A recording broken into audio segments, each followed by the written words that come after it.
Welcome at Seaweed Unlimited, the platform where we explore the unlimited potential of seaweed and have conversations with entrepreneurs. Today I talk with Marco, one of the founders of Sea Flavors and Algae Traders, and he will share with us how he gets the green salad, wakame, on all our plates. So I look forward to an inspiring conversation, and I hope that you get some inspiration as well.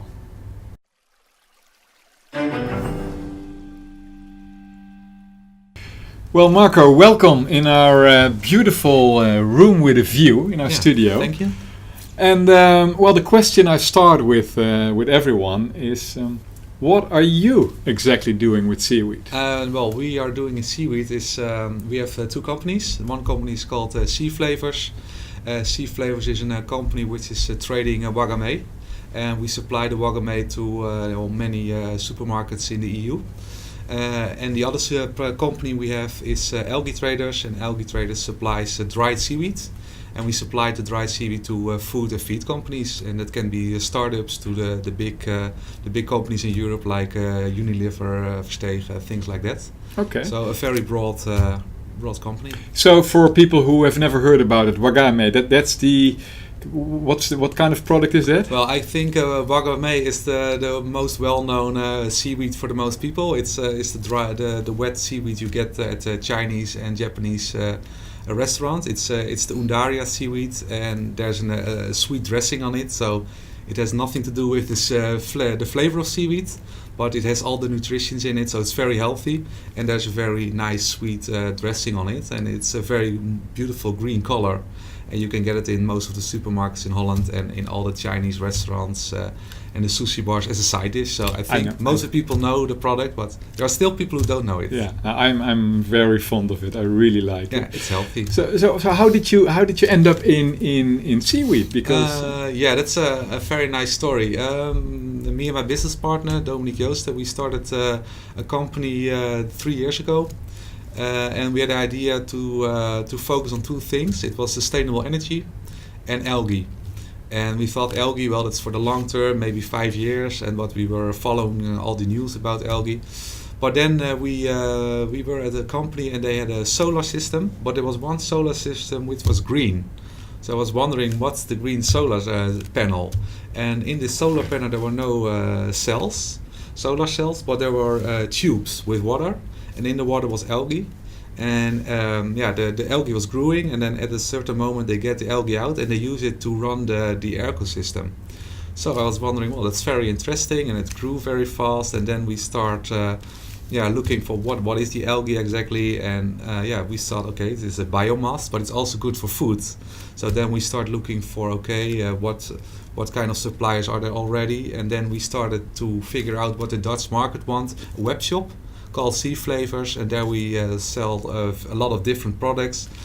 Dried seaweed as a flavor enhancer, but also seaweed mustard, seaweed oil, even a spirit. It was algae with lemon, which was very nice. And so that was our way to discover the market. And then we figured out that we think seaweed is more attractive as an ingredient than as an end product, besides the wakame.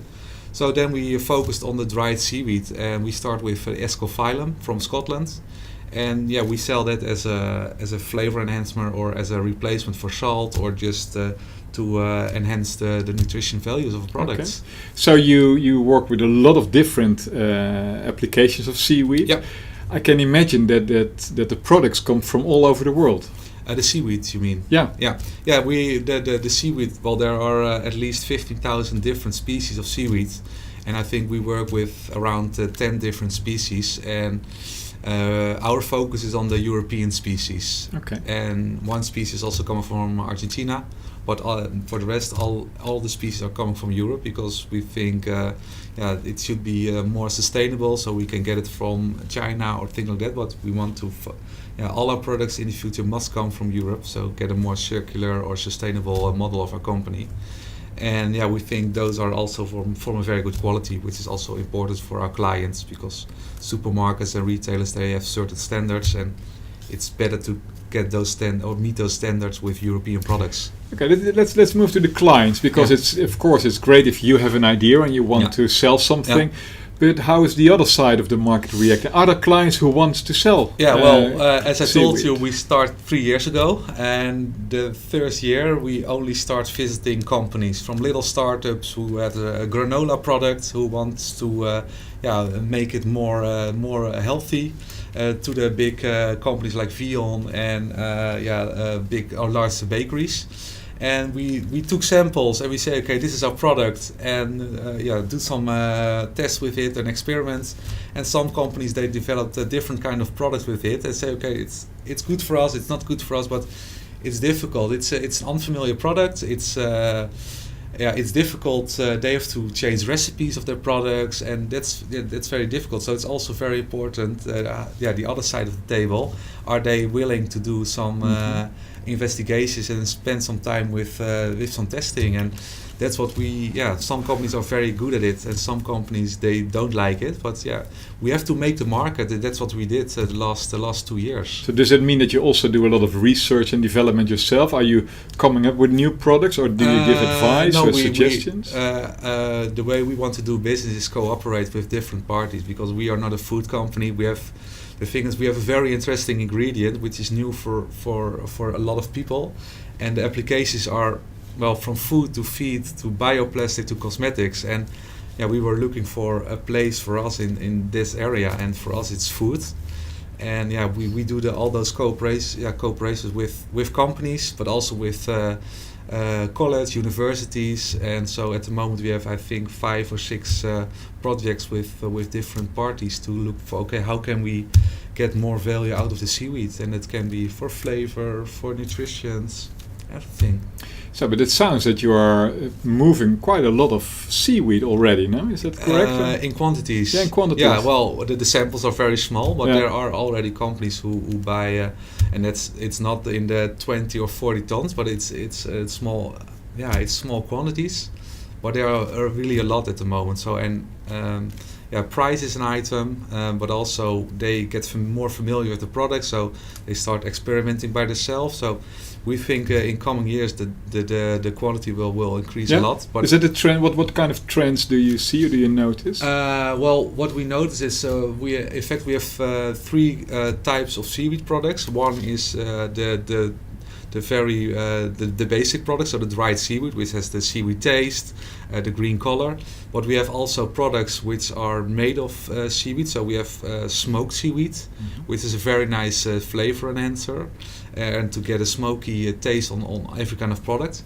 And we have also a tasteless version. I've got one example with me. I was wondering. Yeah, you see, it's like it's not green anymore. It has a coating of peas and citrus fiber, and you don't have the taste of seaweed anymore, and also not the color. So you can add it in smoothies, and because a lot of people want to add it to the product, but at a certain level, the taste of seaweed is going to ruin the taste, and you don't want that. But with this product, you can add as much as you want, so the taste. Why should I, as a consumer, why should I add seaweed to my smoothie?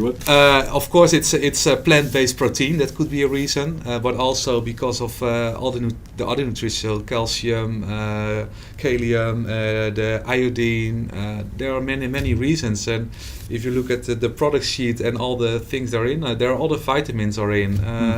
Omegas, all things like that. So it's not particularly one reason, but in fact there are many supplements at the market right now, but a lot of them are not very sustainable, and in fact this is the most sustainable product there is. So it's not one reason, but for us the main reason why people buy it from us, it's for protein or for the fiber as well, and for the calcium. And iodine. Those are the 4 main reasons. Okay. Now, what do you see as the biggest challenges in your daily operations? I can imagine you're dealing with a lot of different elements in the whole chain, but what do you see as the biggest challenge? For the wakame, we have one very important challenge, and that's making the product more sustainable, because the wakame on itself is is a very healthy product, but now it's coming from Asia, and there are too many unhealthy products are added to the product. So what do they do? How do they make it unhealthy? Well, they put artificial coloring on it, MSG, which is it's a very unhealthy product, and we already removed those products from the ingredient list. So and now we are focusing on removing sugar, and because it's a pity because it's so healthy.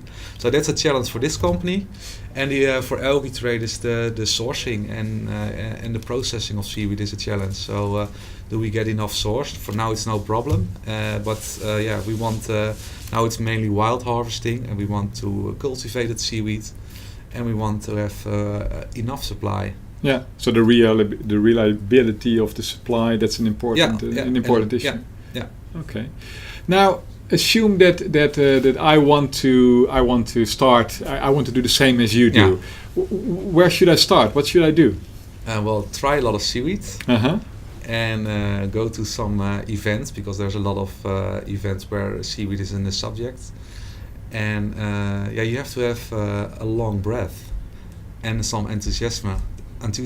So that's the main thing. And it's a very small world. So in a few weeks, most of the people of the seaweed business in Holland and also in Europe.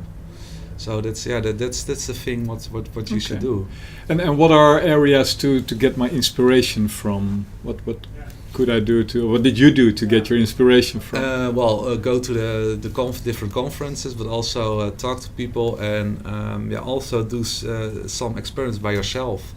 So we had an appointment with a company who makes ingredients for meat. So I made 3 meatballs myself. Mm-hmm. One with the thing was we want to offer seaweed as a salt replacement. So we make the original meatball with their recipe, and I made one recipe with 50% of their salt and 50% seaweed, and one with only seaweed, and that worked. And then that works very well.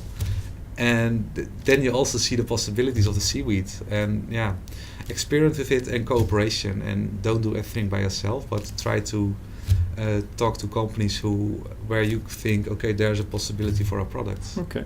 Do I need a big budget to start a trading company or to do what you do? Well, for the dried seaweed you don't, because it's very easy to get those products. For the Wagame you need a lot of budget, but it's a total it's a different company. But for the algae traders, in fact, it's quite easy. But you don't need that budget. You need a lot of energy and long breath. And don't expect to earn a lot of money very short.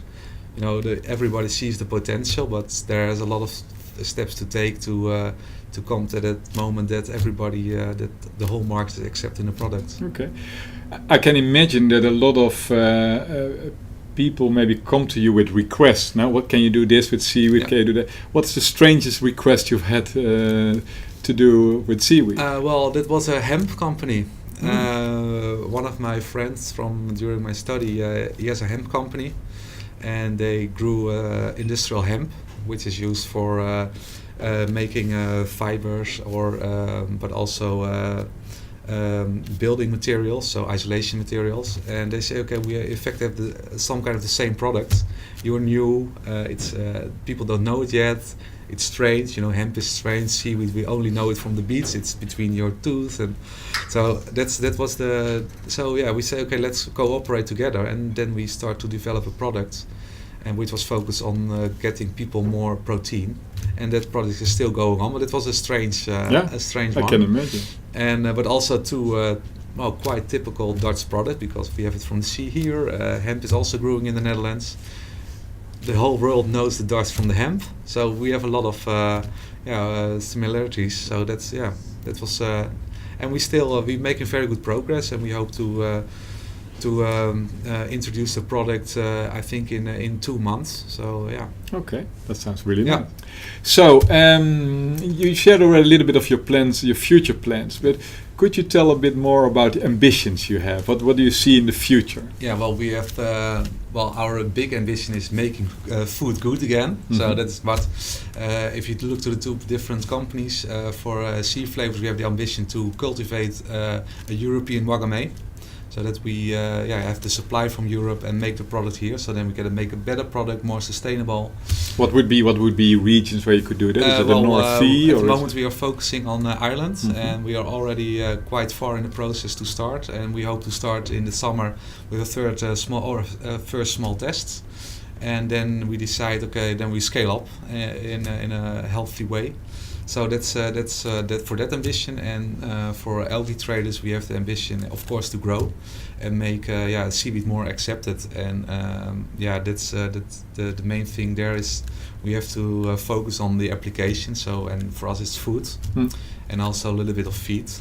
But and also to get more grip on the supply. So seaweed cultivation will be a big item for the future, and we hope to start with the Wagamedi Undaria. Well, what do you see as the biggest obstacles to get that ambition realized? Well, for the growing is of course the growing process. So there is already an infrastructure. But of course, we have to deal with the sea. We have the cultivating seaweed is still young. So we have to learn a lot about that process, and that will be the main focus. Still a lot we don't know, like for instance the nutrients in seaweed. And how to start the cultivation, but also after that the harvesting. And Wagame is a wet product, but but we also sell dry seaweed. How are we going to dry in a sustainable way? Those are drying and cultivating, and how the seaweed is reacting. That's the main challenge, and that's why we start testing in the summer. So there's still a lot of challenges ahead, huh? So people who are listening to this and they think like, well, maybe I have an idea about drying or how to deal with seaweed in a better way, they're invited to contact us. Well, what I told you before, we like to cooperate. So if there are companies who are very experience in drying and also on large volumes and with very wet products, but seaweed is most of it's water. So then they are let's just call me and let's talk. Okay. So, if you would get let's say tomorrow you receive very good news and you receive a funding for quite a large amount, what would you do as first? With seaweed at least, and apart from the cultivation in Ireland, that's the main that's where we start with, and scale it up. And we have a very ambitious plan, and we are quite sure that we will get those goals. But that will be the first thing we will start. Because that means that that you have a seaweed that is growing in Europe in clean water, that is fully certified and all that, and you can offer all those elements. Because especially the retail, they want products from very nearby, local products, and of course we can grow certain seaweeds in the North Sea, but Europe is local for me. So that's a main reason, and also the quality, and now a lot of seaweed is coming from Asia. So I can imagine if you avoid all the transport, that saves a lot of CO2 as well then. Yeah, because the sustainability is one of the key pillars under our business plan. So for example, if we get one container from China, which is a reefer, so it's cooled, and for every container the output of the CO2 is like one family in a year. So that's a lot. Yeah. And also there are 2 freezing moments, so our product is put in the fridge 2 times, so that's also very unsustainable. And so there's a lot, and seaweed in itself also obtains the CO2. So that's also a reason to. Sounds like a great concept. It's a great concept, So and a lot of parties who are talking with, they are very enthusiastic about that, because it's the sustainability it's an issue, and it's also an issue on every business plan we make. So also in this case. So seaweed can make a difference. Okay. Now, one final question. If you could go to any place in the world to do something with seaweed, where would you go to? And what would is there a problem that you would solve with it? Well, I should stay in Europe. Oh yeah. So because our water quality and the sea, what is still left where we can cultivate, there's so a lot to do, and I think we can make a very big, healthy European seaweed business, and don't do the things like China now with wild harvesting, but just farming and then on sea. So we have a very good agricultural business in the Netherlands, so we can do it in the sea as well, but then also in Ireland, Scotland and Norway, and let the Dutch start this process.